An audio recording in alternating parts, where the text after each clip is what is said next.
Buenos días, chicos, bienvenidos al Colegio Morelos, la sección secundaria, y yo, su profesora Ángel Ocampo, les agradecen estar nuevamente el día de hoy aquí. Hoy es jueves 18 de junio y vamos a dar continuación con nuestra materia de Historia de México.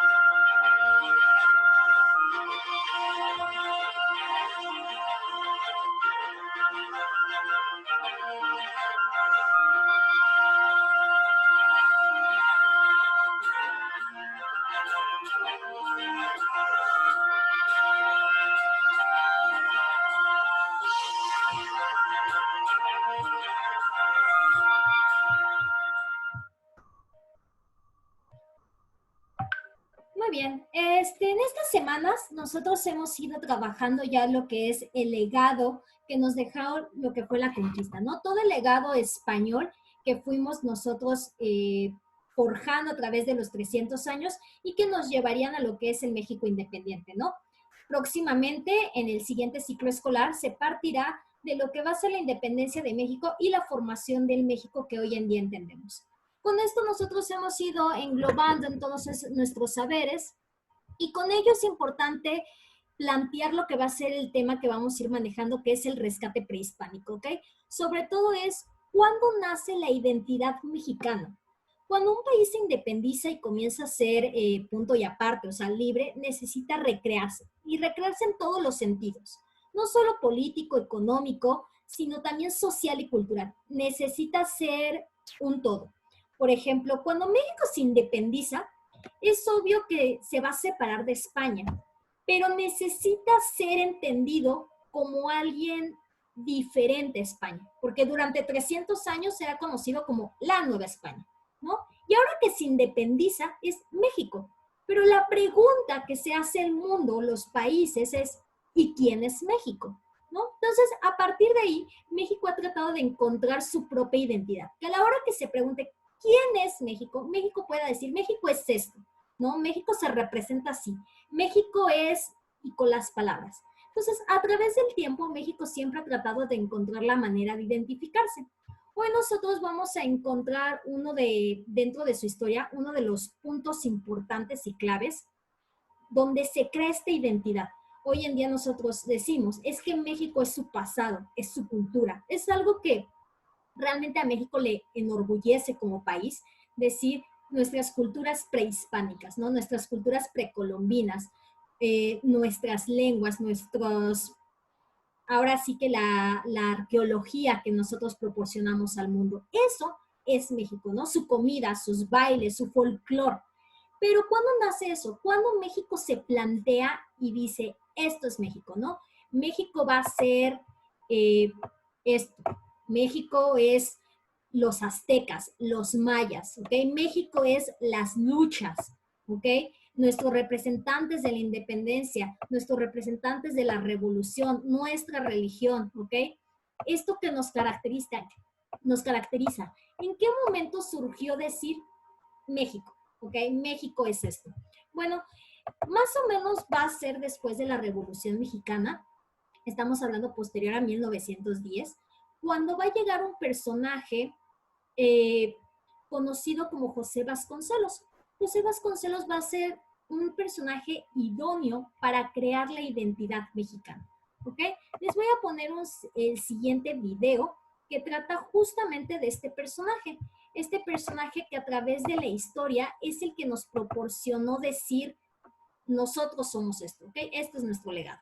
Vamos a escuchar su biografía, ¿ok? Quién fue, qué hizo, y les voy a ya mencionar propiamente qué nos dejó, ¿ok? El legado hablando cultural.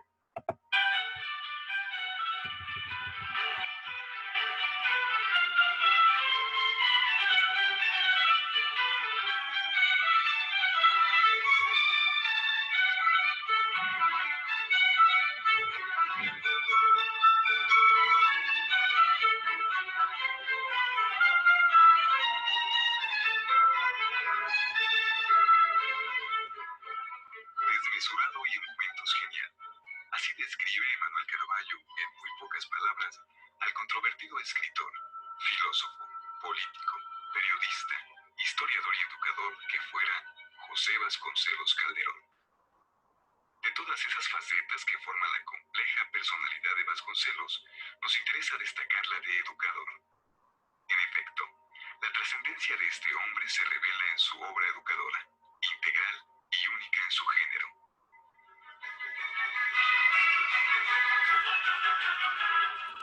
Comprendió mejor que nadie, en los años que siguieron a la Revolución Mexicana, la importancia de la educación para las clases pobres en el campo y la ciudad.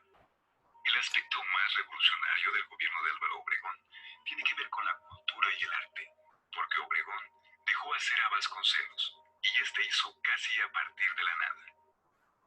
A través de lo que él llamó los maestros misioneros, Vasconcelos emprendió una tarea desanalfabetizadora de alcances nacionales nunca antes intentada. Pero no solo a leer enseñaba el misionero de tipo moderno. A falta de un maestro completo como el fraile, nosotros empezamos a mandar grupos de maestros, uno de artesanías que enseñara a labrar la tierra y a forjar el hierro, otro que fuese artista e inspirase a la población el gusto por la belleza, y otro más para incitar a la acción social, otro, finalmente, para las primeras letras y las matemáticas. En el breve lapso de 2 años y 8 meses, Vasconcelos se esforzó por desterrar el concepto elitista de la enseñanza. Ello se expresó no solo en los grandes tirajes de libros de autores clásicos de la literatura universal, distribuidos gratuitamente, sino además se extendió a casi todos los campos de la cultura.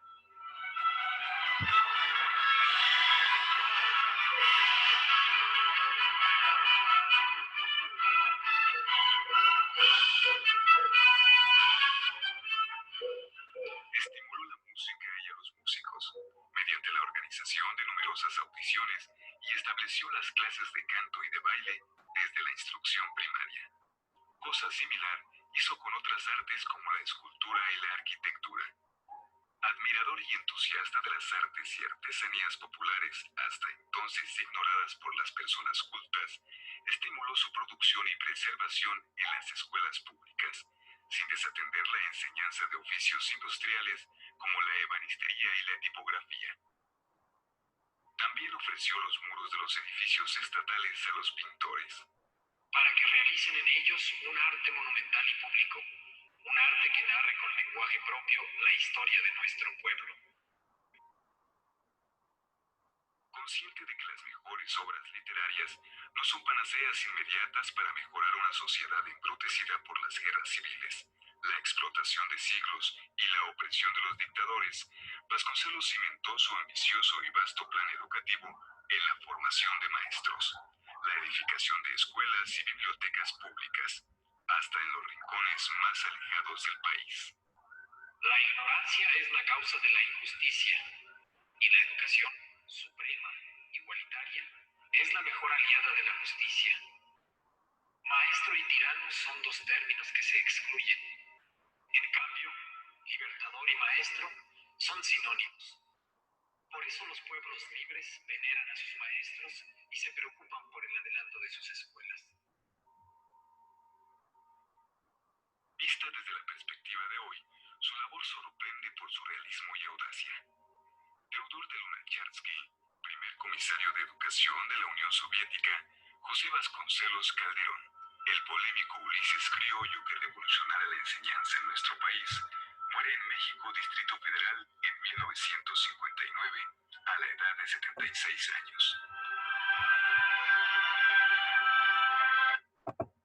Muy bien. José Vasconcelos, si escuchan, y voy aquí a hacer como un medio chistecito, si a alguien le quieren echar la culpa por la creación de la educación, es decir, de la SEP, José Vasconcelos, ¿de acuerdo? Entonces, así como a la hora de que estén molestos de decir, es que las escuelas, hay que escucharnos intelectual y podemos decir todo por José Vasconcelos, ¿no? Este personaje fue el que dijo que México iba a cambiar, iba a ser diferente si era educado, ¿ok? Él trajo la educación, él dijo, es que México va a ser un país de primer mundo si nosotros comenzamos a letrar a las personas.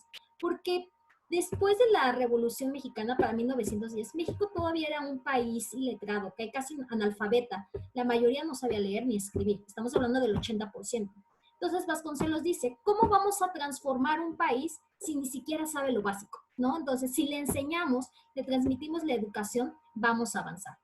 Entonces, con él se crea lo que va a ser la Secretaría de Educación Pública, comienzan las escuelas. Esta idea ya había nacido con Benito Juárez, pero cosa que en realidad por el tiempo no se pudo llegar a hacer, ¿no? Él es el que le va a dar entonces mayor auge y va a comenzar todo esto. Pero lo que a nosotros nos concierne es que José Vasconcelos va a mencionar que México se va a identificar, a diferencia de otros países, por su cultura pasada. ¿Okay? El enriquecimiento de lo que proporcionaron todas estas culturas prehispánicas o culturas precolombinas. Eso nos diferencia, porque nosotros teníamos una raíz de prácticamente 300 años de una diversidad cultural, cosa que otros países no tenían. Y así íbamos a poder identificarnos, ¿no? Como creando héroes, ¿sí? Héroes de la patria, creando los héroes revolucionarios, creando villanos, y de esa manera se forma lo que es la historia de México, cosa que hoy en día nosotros hasta la fecha seguimos aprendiendo en nuestros libros de texto. Él es el personaje que decide reescribir o escribir un ideal nacionalista. Y con ello, pues José Vasconcelos debería de ser reconocido y por ende ustedes al menos tener conscientes quién fue este personaje y qué es lo que nos va a dejar. Ok, bueno, pues muchísimas gracias chicos, nos vemos en clase de Zoom y les mando un fuerte abrazo.